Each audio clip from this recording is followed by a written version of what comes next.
Well, here we go. The road to Qatar is long and fraught with danger. After a shaky start to the World Cup qualification campaign, Gregg Berhalter's men closed out the last window with a historic road win to go joint second in the standings. Now, the U.S. men's national team will look to build on that momentum when they host Jamaica in Austin.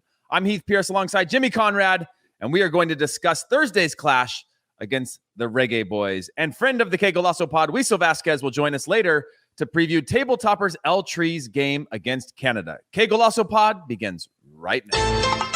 Thank you, everyone, for listening. The show could not exist without your support. So please, if you haven't done so already, make sure you follow and subscribe to Qué Golazo wherever you get your podcasts. And leave us a review. Also, make sure you follow our YouTube page. Every little bit helps. Okay, on to the show. Jimmy Conrad, what's going on, man? Hey, Heath, how's it going? I am clearly excited for this. If you can't see me, I am decked out in U.S. men's national team gear, as I do, and I'm wearing the Bomb Pop jersey, which surprisingly is a favorite for a lot of people. Heath Pearce, I actually have a lot of other favorites, and Bomb Pop might not even be in my top 5, but I'm here wearing it nonetheless.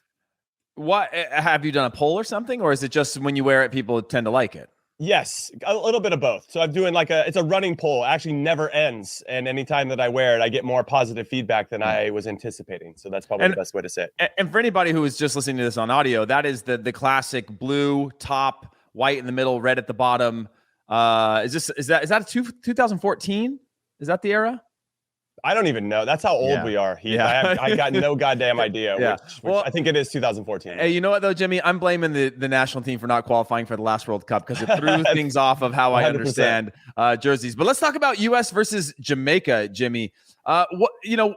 Before we get into this actual game, looking at the window, I've heard you said it before. 7 points is what I believe to be your sort of barometer of success. Is that correct? That is correct. Mainly because we should win our home games against the two bottom teams in the table right now, right? I mean, just when you look at it on paper, that's a must. And you should win your home games anytime you play World Cup qualifying. That's what's going to bring you in. Now, what I'm going to say is with regard to that 1 point, Panama has been very good, very, very good with regard to how they've been performing. They haven't lost a game yet. They're well coached. They're organized. They got belief in themselves. So I think a draw away from home, Panama feels...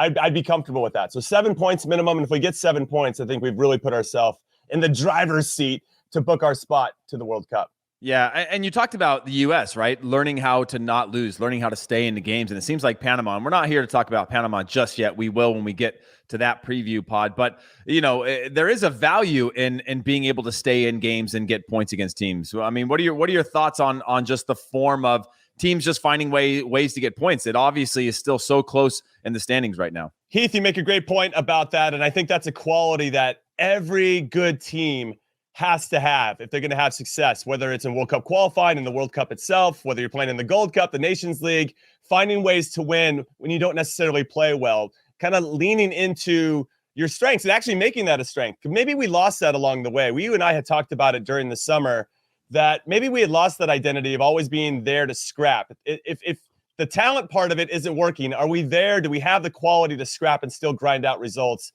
And I think we've shown that through the summer and through this first World Cup qualifying window. And now we got to see it again as we continue to push to try to get points.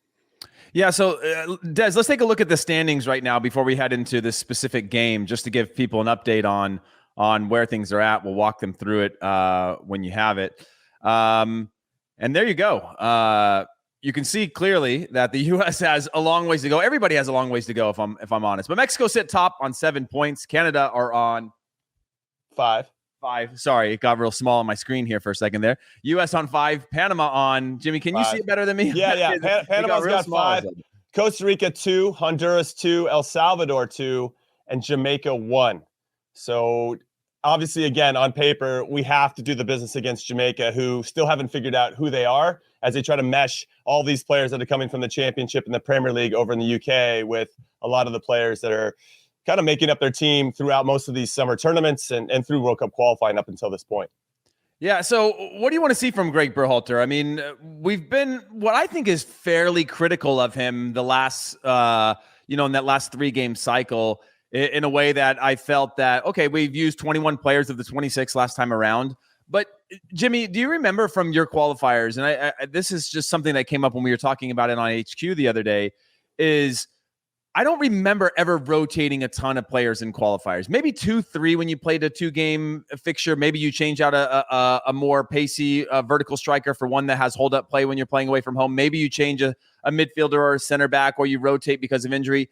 But it just like these are wholesale changes we saw in the first 3 games. Almost an over-tinkering, in my opinion, of who to get out of it. Now, having said that, I think he was still trying to figure out who is my lineup, who is my team, and things like that. Not exactly the best way you want to start World Cup qualifying, but it did feel like there was a lot more changes than I would expect to saying, okay, we've got this foundation, the spine of the team. We're going to maybe move 1-2 players out. But as soon as the 3-game fixture came in, it seemed like this bigger lift in terms of how do I manage the 3 games? And I don't know, man, like I played 3 games in a week and throughout most of my career. And it just seems like, and I know that there's a ton of travel and I don't want to undermine the efforts of it, but did it feel like over tinkered to you?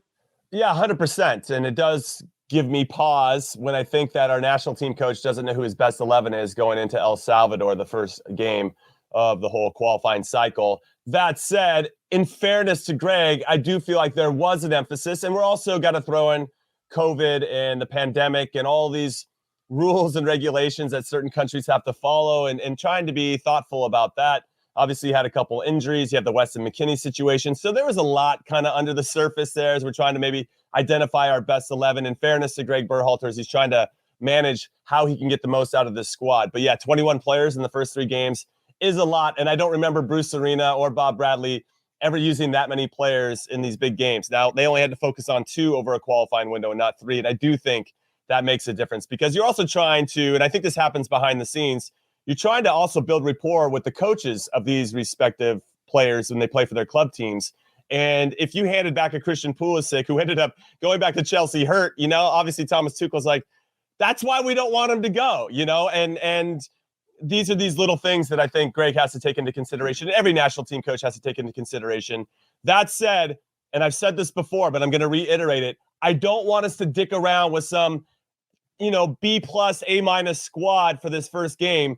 Put our best players that we think can go out there and get the result in this one. And we don't need to be friends with anybody. We still have 2 other games. We have to get these 3 points at home. We can't have another game like we did against Canada. We're a bit nervy. The other team is coming into it. We're not really in complete control. Jamaica are vulnerable right now, but now they've got their backs against the wall. That's my other big fear. If we're talking about the mentality of this game, Jamaica has 1 point. And if they really want to have a legitimate chance of getting into that maybe 3rd or 4th spot in qualifying and having a chance to get into the World Cup, they need points this window. If they get another window of 1 point, it's pretty much done for them. They'd have to probably win out the rest of their games to have a legitimate chance. And we know that's not going to happen. So the fact that they've seen us drop some points at home against Canada, they probably watched that game. They set up very well in a counterattack, Jamaica. So there's a lot of things. If we're cooking a stew here with all these elements, I'm a little nervous. This might not taste that great for the U.S. So there are a couple things, but Gregg could minimize some of that activity, let's say, from Jamaica if he puts guys in the right spots to make plays. All right, before we get into your predicted starting lineups, I wanted to ask you, do you think that Gregg should be thinking about a home team and an away team in the way that we play? I mean, I talked about that foundation just a minute ago about how you kind of change a few players. Maybe you go a little more attack-minded. You throw in a little bit more of a one-way player or another attacker, or maybe your formation shifts to being a little bit more dominant on the ball. Do you think that when you talk about putting the quote-unquote best team on the field, that's based on the opponent? Is that based on the fact that you're at home and that you should win these games? Or is it, going back to where I'm kind of at right now, which is show me a fight first. We know that the quality of these players are going to win out completely, right? They are going to be able to break a team down once they've won the battle. When they've won the battle on the field, when they've established that dominance, when they've established that presence, then I think that quality starts to come into play. Say, okay, the game settled down. Now there's a little bit of room to play. We can see what the game is giving us. Now we can use this quality that we have playing at the clubs that we do to get the result that we need. But do you think that's different between home and away, or in terms of personnel or putting the best players on the field? I think it has to be taken into consideration because I'll use Zach Steffen as an example. He can't play in Panama, and that rules him out of that one. So what do you tell that guy? Okay, we bring you in. Matt Turner's been pretty solid between the sticks. Sure, Zach Steffen could probably better with his feet, but in terms of shot stopping, I think Matt Turner and Zach Steffen could go back and forth on who's actually the better shot stopper. So do you give Zach Steffen this first game? Maybe they see something in the Jamaica game where we're going to have a lot of possession. They're going to concede. Maybe he's better coming off of his line. These are all these little things. Knowing that Matt Turner will start in Panama, or do you wait and give Zach Steffen the Costa Rica game? I don't know. I mean, at some point, Zach Steffen is probably going to be pissed if he's not getting minutes. But we ran into this before as a national team. We've had tremendous goalkeepers through the years. We just haven't had maybe that who really is the number one competition since Brad Friedel and Casey Keller. And maybe when Tim Howard was breaking through, it was Keller and Tim Howard. And then eventually Timmy took over, and then there was really no competition for him for a while. With all due respect to Brad Guzan, but just, you know what I'm trying to say. So now we have this legitimate number one, who is the guy. And it's interesting times in that position in particular. But I'm using Zach Steffen as an example because there are some players that won't be eligible for the Panama game. All right, so let's work through your starting 11. Are you a back three guy this week? Are you a back four? I'm back four. Okay, so who do you have? And I only say that. Are you going to go with Steffen, or are you going to go with Matt Turner? I'm going to go with Matt Turner. I think that he had the 3 games under his belt the last time around. I think that rapport is very important, especially with the center backs in front of you in terms of what you're asking, the communication that you're giving. And I don't know if I'd risk trying to change that right now. So I would stick with Matt Turner. I would go, and he also had the opportunity to play against Jamaica in the Gold Cup as well. So he's maybe familiar with these players. I mean, Zach wouldn't have that big of an issue with that. And obviously you could say the Premier League with Mikel Antonio and all that. I'll go back 4.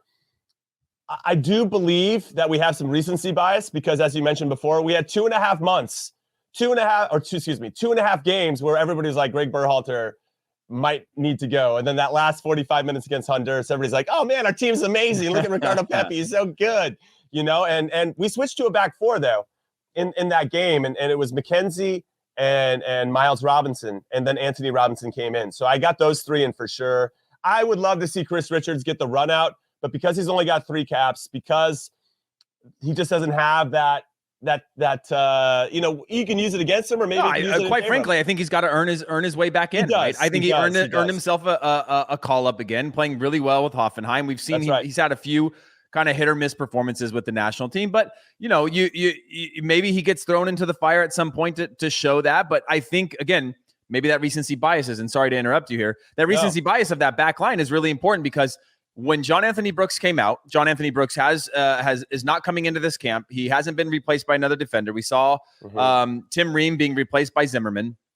You now have the ability to almost the perfect excuse to go back to a simplicity in that back line of guys who are going to fight. When Robinson and McKenzie settled into that, they were pretty locked down defenders and they looked comfortable of sort of moving that line together, and they played far better than I have seen of any center back pairing. And I think there's a value to that than necessarily coming in and disrupting it. I do think there's a spot somewhere for Richards along these 3 games, but I think there is an kind of an earn it or earn your way out for these 2 guys at the moment. No, 100%. And I do think that Gregg will lean on that last 45 minutes as an example as to this is what we want to do. Now, I will mention when I think about the flow and rhythm of that game, we scored so early in the second half, Anthony Robinson, to get back in it. You could feel the game open up a little bit. And I thought we managed the game really well when it opened up, and we had some bright subs that were taking advantage of that space. And maybe that played into the hands of McKenzie and Miles Robinson a little bit, where now we're actually going to be in a straight, probably have 65 to 70% possession. And now you got Mikel Antonio looking to hit us on the counter, and Bobby Reed trying to, in between the lines, trying to find those passes that can unlock the back line. Then you got Shamar Nicholson, who could start as well, who's 6'4", so if they start hitting some deep crosses, I mean, there's a couple things you have to counter and think about with regard to who you're going to start. So I wouldn't be surprised, I guess, maybe less to see Chris Richards, who I do think will get a game, but maybe not this first one. And maybe Walker Zimmerman, because it won't be, if we think we're going to be defending a lot of crosses, I don't know. It's interesting, but I do think it'll be, and I would prefer to see Miles Robinson and Mark McKenzie, Anthony Robinson on the left, and Serginho Dest on the right. But again, I do think that Serginho Dest area is a place where we could get exploited. We saw it against Canada. DeAndre Yedlin stepped up.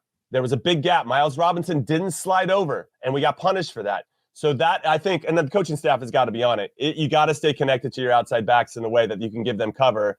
If you have a player like Alphonso Davies with regard to Canada, if everybody remembers that goal, Jamaica's going to try to punish us in the same way as those gaps between probably our outside backs pushing forward and our center backs. So that's an area of concern, but I'm sure that they've talked about it, and hopefully it'll be eradicated pretty quickly. Yeah, and I think that comes down to that comfort, right? I think the benefit to me with this back line is that now Mark McKenzie didn't play until that final game. Robinson's been in it since the Gold Cup, and I think now they're getting more experience. And I do believe that there is a growth experience from Nations League to now Gold Cup to now actual World Cup qualifying, away matches, home matches, knowing the difference between the two, understanding the feel of your home crowd versus being very, very away from home. And by the way, Mikel Antonio is not traveling for these matches. He'll be staying back. So I think that's a huge win. Oh, wow. That's great. I didn't see that. For the U.S. And I can't confirm that, but I did read that online, and it looked like it was a quote coming from Mikel Antonio saying that he's decided with the help of his club and the national team and the travel logistical issues that he won't be coming in, which is a huge bonus for. Well, you say that, and now that if we can extrapolate that out, I actually think that Jamaica looked better when Mikel Antonio wasn't in the team. Not maybe in terms of aesthetics, but in terms of kind of doing the work and being harder to play against. With all due respect to Mikel Antonio, I just do think it is a lot of travel. You're kind of getting plopped into a team that you never play with and guys you never play with. And they're probably looking at you like, save us, score goals, man.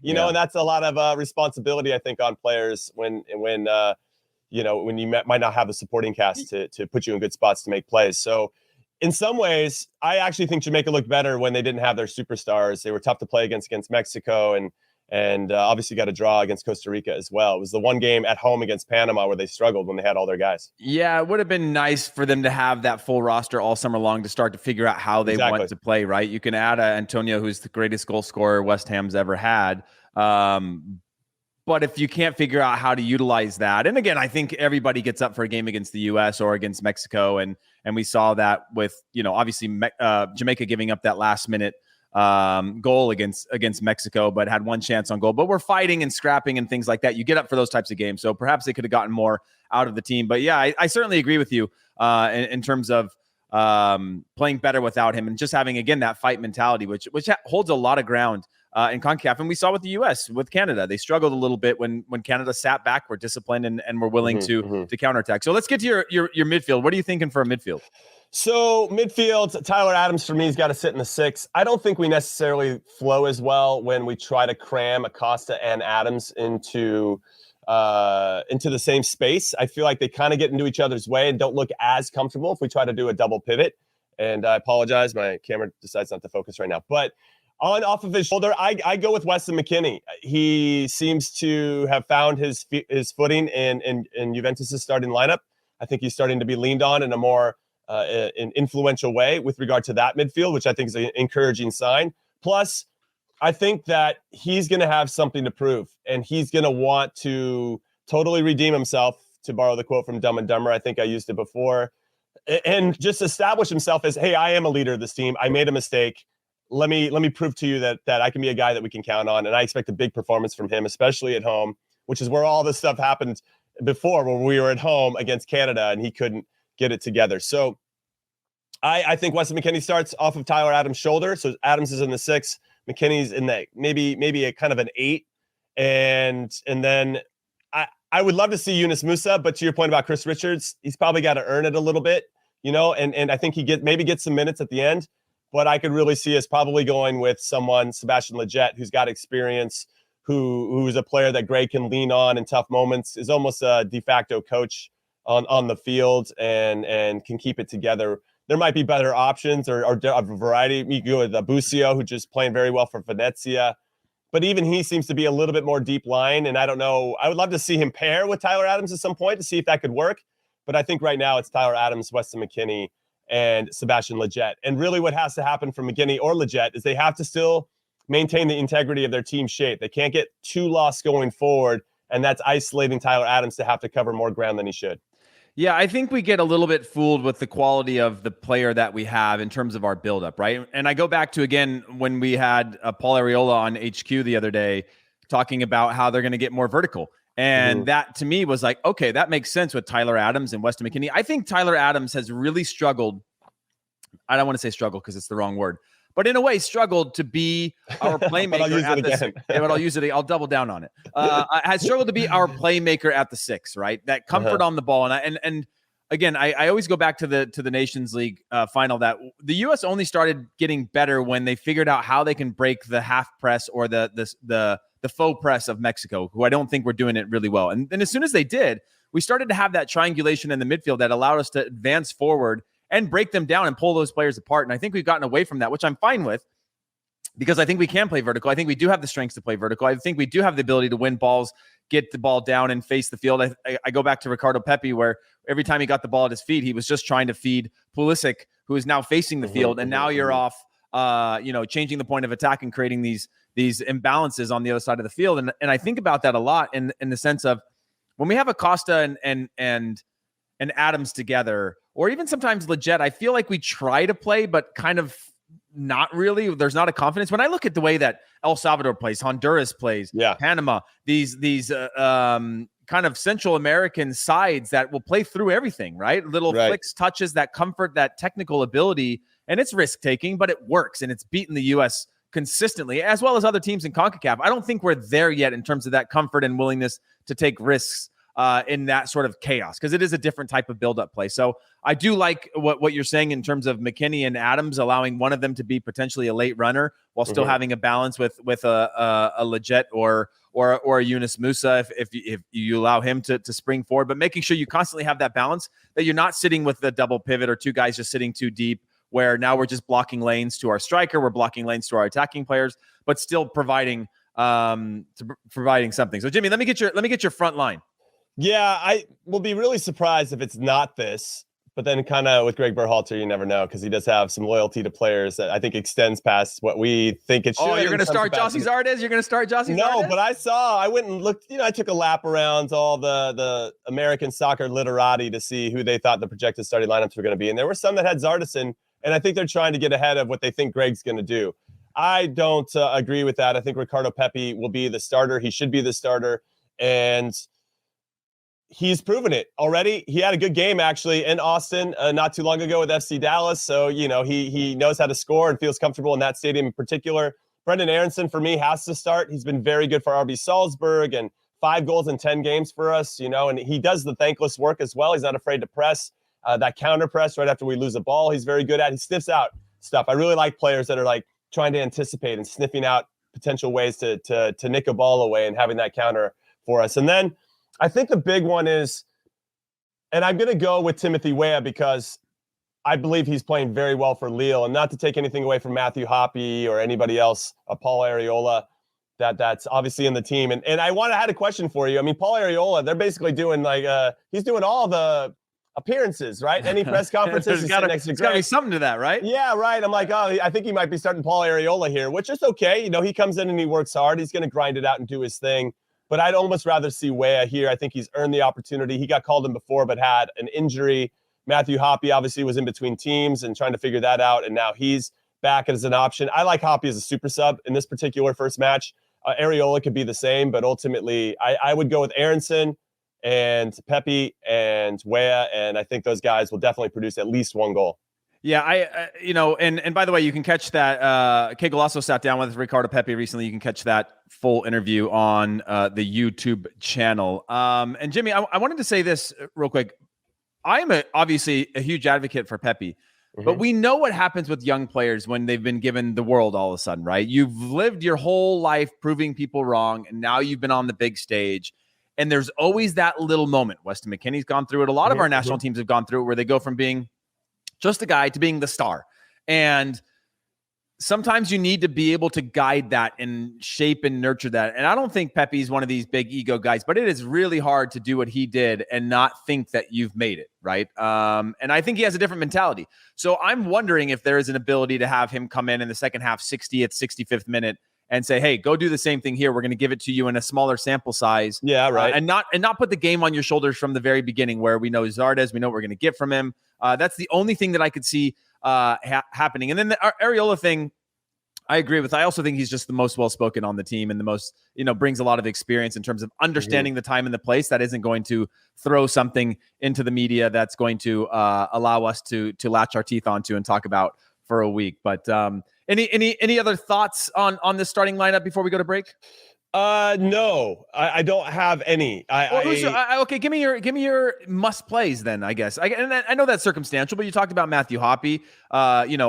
You talked about the potential for Areola. If not, then Timo Weah. I mean, who are your guys that need to come in and make an impact, you think, in this first game?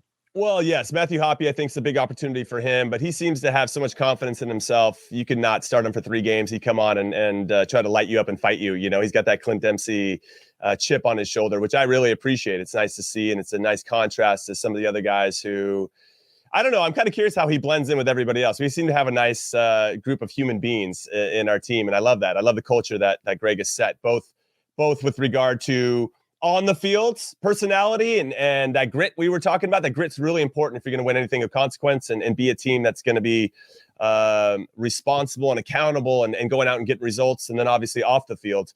And I think Gregg's done a good job with that. Obviously handling the Weston McKennie thing, seems to have done that pretty seamlessly. And that could have turned into something much, much bigger had he not handled it the way that he did.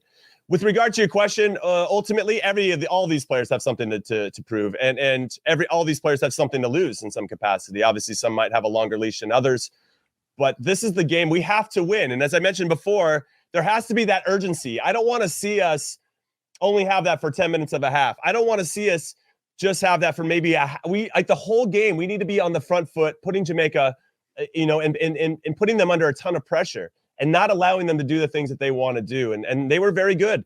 We've seen them frustrate big teams. They went to Mexico City and frustrated Mexico for 89 minutes until Mexico eked out an 89th minute winner from Henry Martin. So, they have this in them, that DNA. And this game worries me a little bit. Even without Mikel Antonio, they still have some options up top. They have Andre Gray, who's on loan at QPR right now, that can cause us problems. Shamar Nicholson, as I mentioned, 6'4", just a big presence up top. So they can kind of hit us in different ways. The key for Jamaica is they really struggled in transition against Panama and when they lost 3-0. And they weren't even trying to transition in the other 2 games away from home. But at home, they tried to actually play. And when their outside backs get forward, we could punish them in those spaces. It's just a matter. Now we talk about that verticality from Areola, and Berhalter's been saying it a lot. It's the new buzzword for the U.S. men's national team.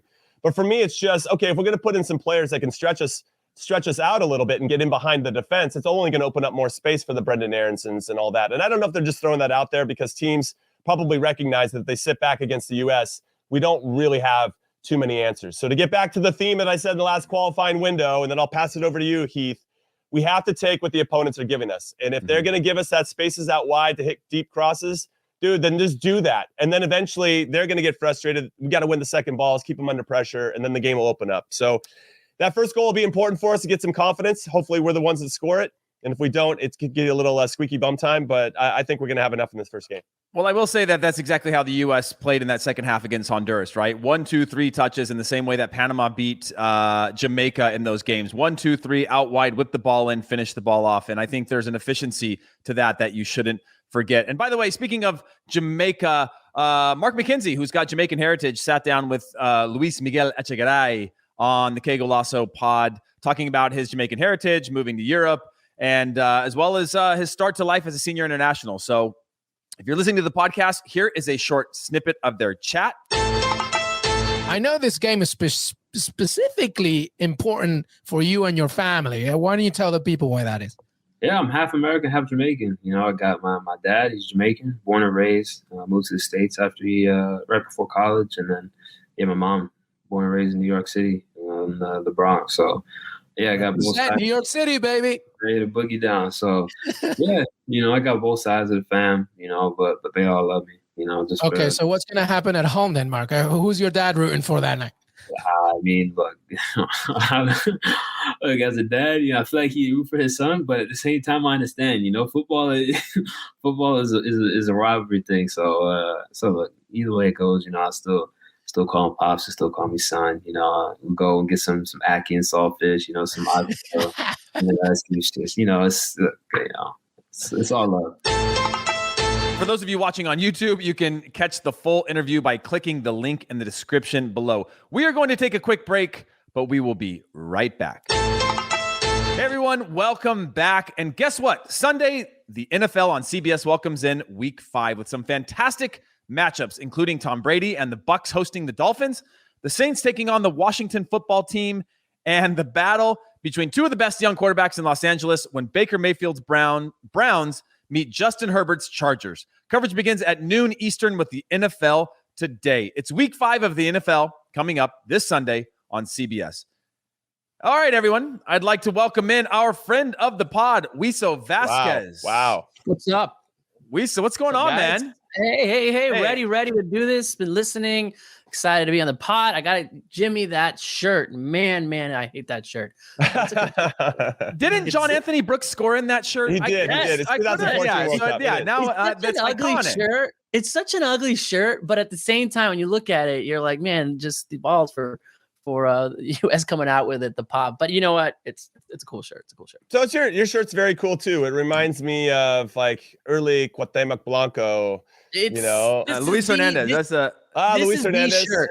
Yeah, this is the shirt that everyone says it's the number 1 in the 3 shirts. The Aztec on it, the ABBA. So I had to jump on and counter the of course. We love that about you. Hey, between us, is it an authentic or is it an? Oh no, man! Trying to get one of these. I think ABBA. Yeah, it's trying to get it. No, I want one of those little soccer shops that you have there. They're $15 in. Yeah, if anybody has an authentic one of these outside of players, let me know because you can make a lot of money. I like that. So, let's talk quickly about Julian Araujo. Tell me about sort of the news of that, the reception of that in Mexico, what that means to you as well as El Tri fans. Yeah, of course. Julian Araujo, right? A player that it's definitely a player that's been on both sides, played for the U.S. and looking at Mexico, and finally announced a few days ago that we'll be playing in a very important message. My heart is with Mexico.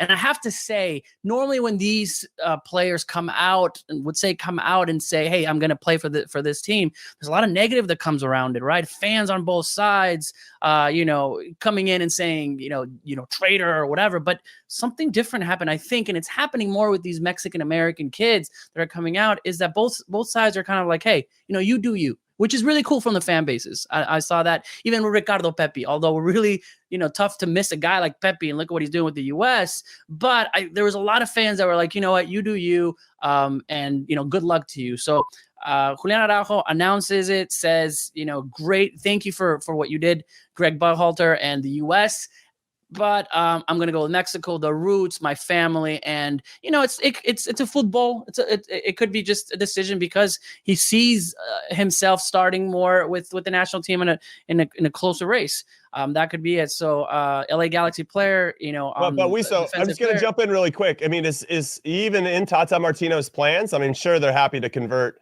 Mexican American to play for Mexico, but for us, I think we're okay with it. And the fans are like, yeah, we got like 6 guys in that position. So, the thing I wanted to add to that is, like, again, 5-10 years ago when we lost Jonathan Gonzalez to I don't say lost, but when he went to play for Mexico, this was a big moment, right? When we've lost players to other national teams in the past, we were like, there's a giant hole there now. And now there's depth that's different. Obviously, Mexico always has depth. Has there been conversations or any sort of mention of that in Mexico about him being potentially part of plans? Or was it more just a personal thing of saying, hey, I'm going to roll the dice here, and this is who I want to not roll the dice, but this is what I represent. Yeah. This is who I want to play for, and we'll see what happens. It's hard to say because you're looking at that position. It is Chaka, it's Jorge Sanchez in there. Mexican fans are not happy with that position. We're still looking to see Chaka, a guy that a lot of people don't like. That's going to go against Canada, against Alfonso Davies. So it could be like, look, we don't have that much depth in this position, and we'll see. At the same time, I don't think Tata is that type of person that goes, hey, you know what, if you stick with us, we'll get you into a game soon. I don't think he's that type of player. Because why would you say that to Pepi? A player like Pepi that's on there, and they did have communications, which everyone on the Mexico side is saying they lost it. I think Tata and his teams are like, you do what you need to do. Once you're ready, we'll call you. We can't promise anything, and that's the way we're going to go. I feel that's the way Tata, whether it's right or wrong, but I think on a personal level, when he sees, Mexico depth charge, or he sees the U.S. depth charge, and he feels, I think I can make it in Mexico first, then maybe that's a decision, but we don't necessarily know. Yeah. All right. I'm going to jump in really quick, Heath, because I want to get into Mexico, Canada. Oh, let's do it. As much as I love U.S. Jamaica, and obviously I'll be paying attention to that. I actually think the sexiest matchup of this first game of the qualifying window is Mexico versus Canada. And I say that knowing that Mexico haven't lost to Canada since 2000 in February, so long ago. Yeah. But I'm going to harken back to the summer and the semifinals of the Gold Cup, because I thought that Canada, maybe for the first time in quite some time, didn't look scared of Mexico. They weren't backing down against Mexico. That game was 1-1. And then Hector Herrera had to score in the 99th minute. It was 90th minute plus 9 minutes of injury time. That must have been nice. Referees on Mexico's side, you love to see it, Wiso. But I'll take anything. But Canada had Mexico reeling, and to a point where I think Canada comes into this knowing that it's going to be difficult, but they're not scared. Yeah. And that's a vibe that we saw when Canada played the U.S. as well. They're not scared of anybody, and I think that's going to help them qualify for their first World Cup since 1986. Now, Mexico might still get the results, but they've been squeaking by, and they got lucky, actually, to get a result against Panama in the last game of the last World Cup qualifying window. That one was 1-1. Tata Martino, and this is what I love about Mexico currently right now, is that they're not playing well, but they're still on top of the table, and that's a hallmark of a great team. What do you see in this one? Because I think Canada is ready to go. And by the way, Wiso, before you answer, just so everybody knows, that match is on Thursday, 9:40 p.m. Eastern time on Paramount Plus, so you can catch it there. Sick. Yeah, Steph. So, all right, Canada, right? It's the hot team. I mean, why wouldn't you be confident with a player like Alphonso Davies? What I think the best player in CONCACAF, hands down, right? Keylor Navas, respect. Maybe Raul Jimenez is coming back, but Alphonso Davies, what he did and what he does to teams on that left side is you're just sitting there. Disgusting. It is. You're going, how is this? Where did he come from? All of a sudden, in last 4 years, I mean, his stock rose to the best player in CONCACAF to one of the best players in CONCACAF. It could be historical, right? Of course, I think Mexican fans are seeing that side of it, and you're looking at our side. Going back to the Julian Araujo talk, Chaca Rodriguez, who's going to be on that right side? So Mexican fans knowing that Canada, like you're saying, Jimmy, are not scared. Look at what they did at the U.S. at home, and going into an Azteca where, all right, things can go wrong quickly if it's a goal in the very few minutes, and then you have the 75%, 75,000 fans behind you who are screaming all they want is a win, a perfect game, and then fans can get behind you. So of course, Canada is going to go in. They're excited. They know they can get some points. They saw the Gold Cup, even though it's not the same team. It's all about that confidence when teams come in, and I think Tata knows that. I think the respect is there, having players like Alphonso Davies on that side, and having players that did really well in the Gold Cup against some of these players that played for Mexico. Yeah, Wiso, let me ask you this. Chucky's back in, Raul Jimenez. How important is that? I get from the fan side, you now have your 9 back, you have Chucky back. This is huge. But as a team, Jimmy talked about it. They've found that the mark of a good team is they've been finding a way to win games without some of their best players, or even playing their best. Do you throw them back into the lineup, or do you think that they automatically make the team better, or is there a balance to how you integrate them back into the squad? No, absolutely. You throw them right back in. I mean, that's the terrific three that we've been wanting to see. Chucky Lozano, Tecatito Corona, and up front, Raul Jimenez. Tata doesn't like to go with 2 number 9s. So of course he's going to use Raul, coming in from a great weekend. Last 2 weeks, a score, some assists, and the same for Chucky Lozano, right? Some 2 goals, assists. It is a perfect time to put him in there. I don't think he's going to waste any time. He's not going to be subbing in because we're that desperate to finding the goal, right? The reason why the Gold Cup was so horrid was because we didn't have our front, because Chucky got injured. Funes Mori was okay here and there, but if there's anything that Mexico's desperate for, it is finding that comfort, and those 3 players that know each other, that have played together. Although it's been a while since they have been there, I mean, having Chucky on that side just gives you so much confidence. And like I said last time I was on the show with you guys, Tata's system is perfect for those 3 players, right? And I think not going to waste any time. All those 3 players are going to start. Obviously, both coming in from horrid injuries, and Raul Jimenez and that emotional, scoring finally after 2 weeks and what happened to him with his big injury. I think it's going to be a homecoming for him, where all the fans again, are going to be cheering. If Raul scores, I think the stadium is going to erupt. So that's a great thing about this matchup. Now, Wiso, I want to talk about the defensive side of the ball because despite the fact that it seemed a little nervy at times, you only gave up one shot on goal against Jamaica. They just happened to score it. You only gave up one shot on goal against Costa Rica in the second game, a 1-0 win.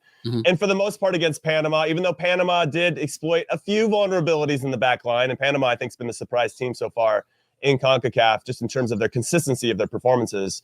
Mexico's still kind of locking things down, and obviously you got Memo Ochoa on goal, that if anything does break down, you got somebody who has a ton of experience that lives for being clutch. Yeah. Can you speak about the defensive side of the ball? Because I think Canada, despite their prowess on the outside, we talked about Alphonso Davies. Jonathan David currently is tied for the league lead in France for Lille with goals, and he's in fine form as well. So how do you kind of counter what Canada brings, specifically with Jonathan David? Defense is one of those conversations in Mexico that everyone kind of looks at it. I haven't felt comfortable in a very long time. I mean, since Rafa left, right? You guys know Rafa, of course, right? Having had that leadership, that is the most important. Who brings that leadership? And I think this is why now Hector Moreno coming back. Yes, Hector Moreno still. I believe you're going to go with the experience at these games, especially a team against Canada. It's a very fast thing. The only concern is that they're really fast. Moreno is up there with age, right? On the sides, Gallardo and Chaka are a lock-in just because, again, of their experience. And then you have somewhere in there where it could be Montes, but then the experience of Araujo, right? Tall players. We've seen those set pieces, the problems that Mexico has had in the set pieces with the U.S., with other teams. So I feel experience is going to be key in this one. But if there is an adjustment, would be the defense. If Canada is too fast, and bring in some of the younger players. So therefore, you can not only in the air, but also win on those counter, which I think Canada is going to want to do. So you said, they are solid. We're still nervous as far as fans being a little shaky with it, especially on set pieces. But I think that experience is the way to go, and that's what Tata's going to do. Yeah, you talked about you've kind of given us your lineup a roundabout way. You've given us your front three, which is obvious, your back line. Now, I think, again, for a Moreno, he's at his best when he has some protection in front of him, where the game becomes a little bit more predictable because he reads the game very well. He's a step ahead of things, and he knows how to make the right plays for the lack of sort of, I guess, pace or youth that he has in him. Who do you have in your midfield that's sort of trying to neutralize this Canada attack? Because when I look at this game, as Jimmy said, Canada, I think, is behind Mexico, the second best or most threatening team attacking wise with the quality of players that they have, and they can beat anyone at any time. Yeah, I think the only person that's a lock-in, right, that 100% sure there's no way Tata gets him out of the starting 11, it's Edson Alvarez, having an amazing year. You're a player that should just shown so much, has grown so much, his stock has grown, definitely is going to be in there. Then you have, again, back to the experience role, right? Guardado now back to the national team, and even though Guardado is older, the experience that he brings, still what he's doing at Real Betis, captaining some games, right? I feel that he's going to go with Guardado and Hector Herrera, who may not have been playing in Europe, but also had a great Gold Cup, coming up and being a captain. Again, experience is going to be key in these World Cup qualifying matches, and you guys both know. Putting a young person in there, putting a Cordoba, which he has a lot of talent, or I believe Jonathan Dos Santos, even though Tata really, really likes him, could be in there. But I think Herrera, Guardado, Edson are the main guys. They've played well, and going back with that experience, that is key. Yeah, I don't have anything to add to this, because I agree with you. I think you have some depth to Heath's point, and obviously the experience factor. I think Tata Martino, especially with the fans back at home in Azteca, are just going to go with the guys that are going to go out and get a result. It might not look pretty, but they're going to go out and get a result. And they need one against Canada, just to let Canada know who's really in charge here at CONCACAF. Yeah, we respect you, but we're going to go out and make the plays. That said, I actually like that if all these players start, you do have some pretty significant subs coming off the bench. I'm a big Alexis Vega fan who's doing it for Chivas Guadalajara. Henry Martin, I thought was dangerous in the most recent Super Clásico between Chivas and Club America. You have Cordoba, as you mentioned. Tecatito could be another option, right? Whether if he doesn't start. or if he does. So yeah, Orbelín- Mexico's Orbelín's pretty doing good. Mexico's pretty good. Orbelín's doing good. Funes That's Mori right. needs to come back, and he hasn't scored. So it looks like the depth is there for Mexico. Maybe the defensive. I didn't mention Johan Vazquez coming from Italy, who had great Olympics. Who is our next big defender that's coming in. There is more depth. Here it is. This is the team that we wanted, right, in the Gold Cup. This is the team. And when I said that Mexico has it all, has all the tools, there's not one person missing, maybe a Linus in there just as a sub, but there isn't some player that's missing, like the excuses. And I'll say an excuse, that we thought maybe we could get 6-7 points because all our players aren't there. Mexico, I expect a win at the Azteca, a win at the Azteca against Honduras. I will sign off a tie, but I think 9 points for this next window. Wow. 9 points. Jeez, Louise. My goodness. Have some humility. It is. Here it is. If we don't take advantage of this, we're going to the U.S. Then we're going against Canada. We can lock down World Cup qualifying by the end of the year. My guy's trying to have the trophy by Christmas. Let's do it. Forget it. Then we're already qualified. Then when the U.S. comes to Mexico, if it's a tie, well, we're qualified already. You know what I love about CONCACAF? It's never that straightforward. It is not. I appreciate your sentiments. Yeah. I like it. It is not. I'll go with you. The same. I know I wrote it down 7 and 9 points. Losing in the Azteca, though, I've said this to friends. I've said this to fans. Unacceptable. And that's the thing. If you even a tie, you're getting there and get ready because, Canada goes in there and scores and then, comes back 1-1. Oh man, here comes the Azteca. Even though it's fine, we really hope that stupid chant just goes away. Oh man, it's just the fans there could turn on the team. But let's hope, as a Mexico fan, let's, score early. We're there, get the pressure off, and show Canadians that, hey, there's only 2 guys up front. As long as you have Alphonso Davies, it's fine. But up top is Mexico and US. Stay out. I like that. All right, so let's do a quick roundup of the other games. We've got Honduras versus Costa Rica, 8:05 p.m. Eastern time on Paramount Plus. Let's talk about that one for a second. Jimmy, I'll start with you. Is there anything that stands out with you in terms of, obviously, Costa Rica, the stereotype of them, which is proving to be a little bit accurate in terms of this aging national team? Honduras, who started really well in the way that they played against Canada in that first game, and then ultimately kind of exploding against the U.S. in the second half and giving up that many goals. What are you taking away from this one? Yeah, I feel like these are 2 teams, and we've discussed it before, that are kind of in that weird transition phase where they're still relying on their older guys because their older guys are still better than their younger guys who haven't really pushed them out of the national team yet. And both, it really comes down to who's going to score for either team. They can go out there and fight, and that's going to be a necessary component for them to have success. But I think Costa Rica might just have a little bit more quality. That said, the same thing that we're doing with the U.S., where we have this recency bias. We're so thrilled about that second half against Honduras where we scored 4 goals. I'm sure Honduras is feeling the same way. The media, the players, everybody's feeling the same way. Pretty solid, all things considered, for the first 2.5 games, right? They had a 1-1 draw against Canada. They had the lead in that one. 0-0 draw at El Salvador. So their first 2 games away from home, 2 draws with a chance to potentially get 4 points. Then they were up 1-0 at the half against the U.S. So for 2.5 games, you're thinking, all right, this Honduras team's not too shabby. And then the wheels just fall off the truck. And now everybody thinks they're the worst goddamn team of all time. No, I don't, but they were, like you said, they were 45 minutes away from being on 5 points. And again, 45 minutes is a lifetime in CONCACAF, so you can't really give it to them. Yeah. But the way that they approached I think they were the only team that had 2 away games in their first 2. To take 2 points from those when I think they could have gotten 3 against Canada, but you go, okay, fine. With a little bit of humility, we'll take 2 points, go into this last game. Unfortunately, you play against a strong team in the second half. That changes things, but they've shown glimpses of their ability to be a top 4 team in CONCACAF. Wiso, do you disagree with that? No. This is where you look at CONCACAF going, okay, let me do the math here. Hold on a second. Costa Rica tied in Panama.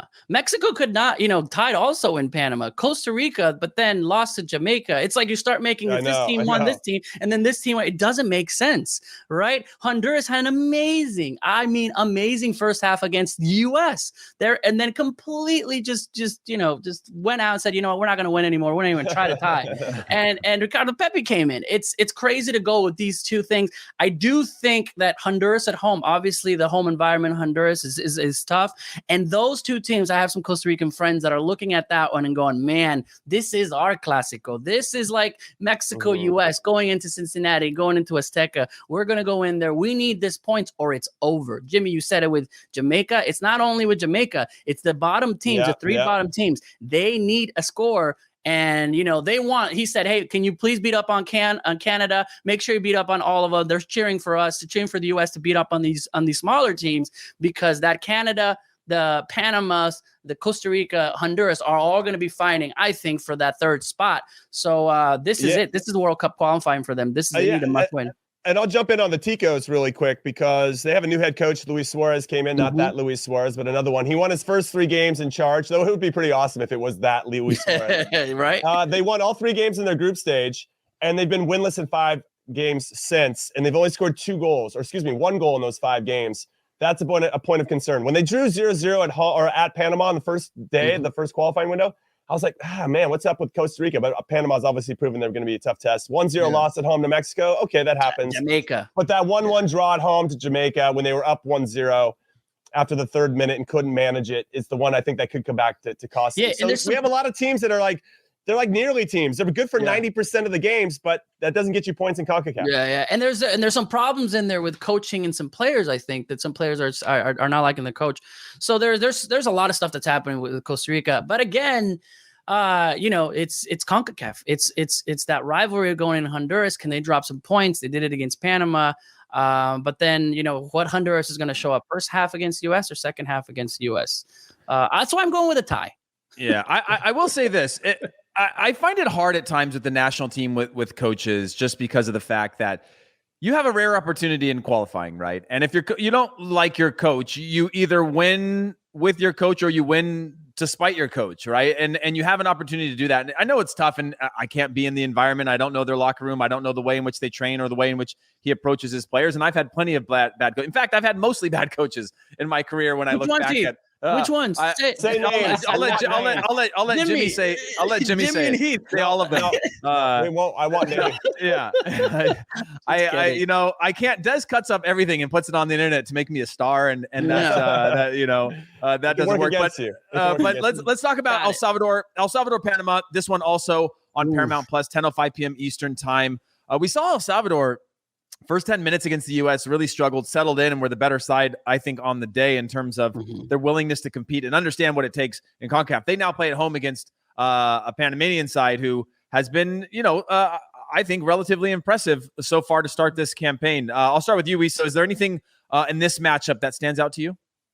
El Salvador, again, it's kind of in the same thing. They need to get this win, right? At home, give there's fans to win at home.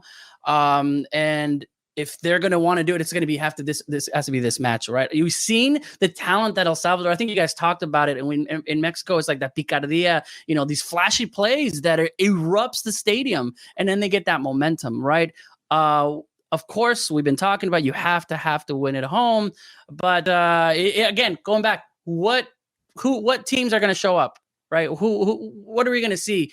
So it's again, I think I'm going with a tie because Panama does have a good team, and they'll want to sign the tie anywhere to get those points away from in Cuscatlán. No, my only concern with El Salvador is that they're the only team of the 8 in this last phase of qualifying to have not scored so far in their first 3 games. They have 2 draws at home, so 0-0 versus the U.S., 0-0 versus Honduras, and they went away to Canada. I think they looked a little bit tired at that point. They don't have the same type of depth as all the other teams. But that actually think that plays into it because this is their first game now, the new window. Everybody should be fresh, hungry, ready to go. On the flip side, with Panama, if they really want to be contenders and not pretenders, they have to win this game or they have to get a result in this one. They had 2 draws at home in the last qualifying phase, and they won away from home 3-0. So maybe they're a road team. I don't know. We're going to have to wait and see. But scoring first against this El Salvador team or scoring at all against them, I think is of the utmost importance because when Canada scored first, you could see El Salvador just kind of not quit might be the wrong word. I don't want to use quit, but it feels harsh. I'm going to do it anyway. I'm going to double down on the word quit, but they kind of just you could sense their frustration and they were tired. And then Canada took full advantage and that game was over after 60 minutes. And so I think if you can get into El Salvador early, that's your best chance. And we tried to do that from the U.S. perspective. We couldn't make it happen, and they took the game by the scruff of the neck and were really more in charge. Panama, I really like Panama right now, but this is, if they really want to be considered one of the top teams here and they're going to qualify without any issue, they have to win this game.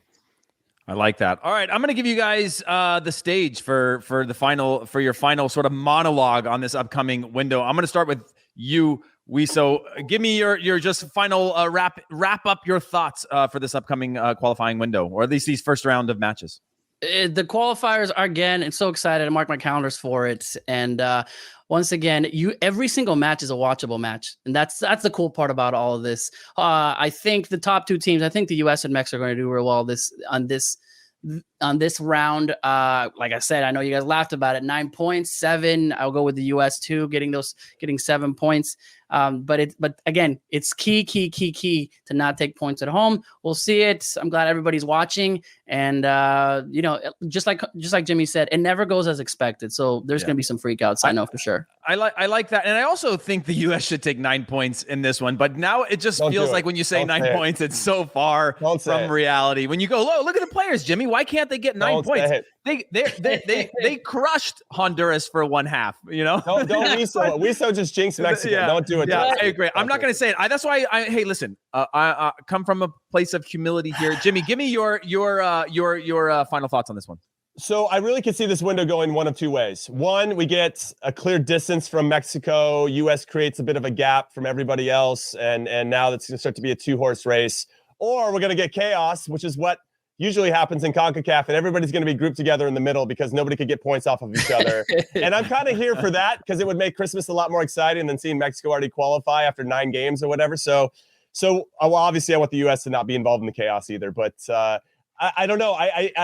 It's going to be a great window. I'm going to try to watch every single possible game that I can because the intrigue is so high.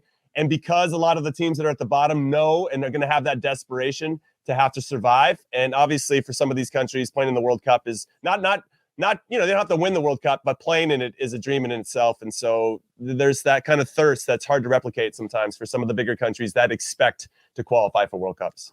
All I know is that there are probably live odds right now on how quick the Tata out will begin with a loss and how quick the Berhalter out will begin with any loss in this qualifying campaign. And which one do you think is more likely to not actually happen, but the chance or the signs or the internet to erupt would be the bet that I'd be willing to place. Jimmy, who do you think? I'll say Tata because I think that Canada will provide a tough test for Mexico. Oh, it's going to be tough.